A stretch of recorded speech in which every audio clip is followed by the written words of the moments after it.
Hi guys, welcome to Tamang Kitchen. Today I'm going to make amla sweet pickle. I have used jaggery and little bit of spice like fennel seed and black pepper powder, and then little bit of salt and just little bit of kolanji or mungela, whatever you call, and just quarter teaspoon of fenugreek seed.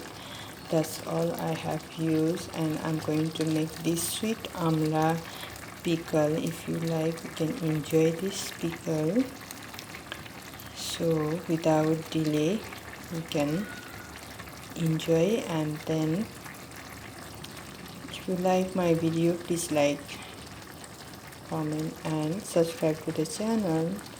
Hi everyone, सबैजनालाई नमस्ते। यहाँहरु सबैजनालाई तामाङ किचनमा स्वागत छ। आज मैले आमलाको गुलियोवाला अचार बनाएको छु।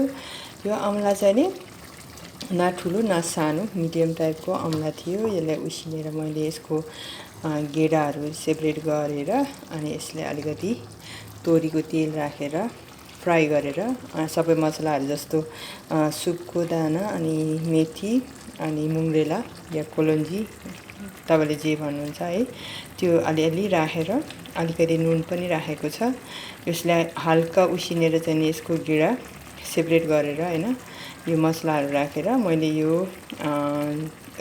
उसमा सक्खर राखेर बनाइरहेको छु। यो चाहिँ अलिकति कालो देखेको छ। अलिकति बेसार पनि एड गरेछु मैले, बेसार अलिकति हिङ अनि अलिकति नुन अनि मैले ज्याग्री युज गरेको छु। अचार यस्तो बनेको छ। यहाँहरुलाई मन पर्छ भने यो अचार बनाएर खानु होला भन्न चाहन्छु। यहाँ त अब आमला भनेको बेलामा चाहिँ पाउँदैन, अलिकति फ्रेश कहिलेकाहीँ फ्रेश पाउँछ, कहिलेकाहीँ बासी नै पाउँछ है, कुहिन लागेको जस्तो। तर मेरो चाहिँ नि त्यति धेरै फ्रेश होइन।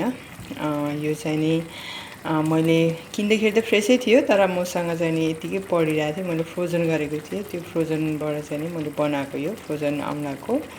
यहाँहरुलाई यदि तुरुन्तै आमला किन्न पाइन्छ भने एकदम फ्रेश एकदम राम्रो हुन्छ। र मैले यो जुन आमला उसिनेको थियो त्यो उसिनेको पानी पनि यसमा एड गरेको छ, अर्को एक्स्ट्रा पानी एड गरेको छैन। र मिडियम फ्लेममा यसलाई कुक गरिरहेको छु। यो अब तपाईको कति गुलियो खानुहुन्छ त्यो अनुसारले चाहिँ नि तपाईले गुलियो ज्याग्री हाल्नु होला भन्न चाहन्छु। यो चाहिँ नि नेपालको सक्खर हो, मलेसियाको आमला हो।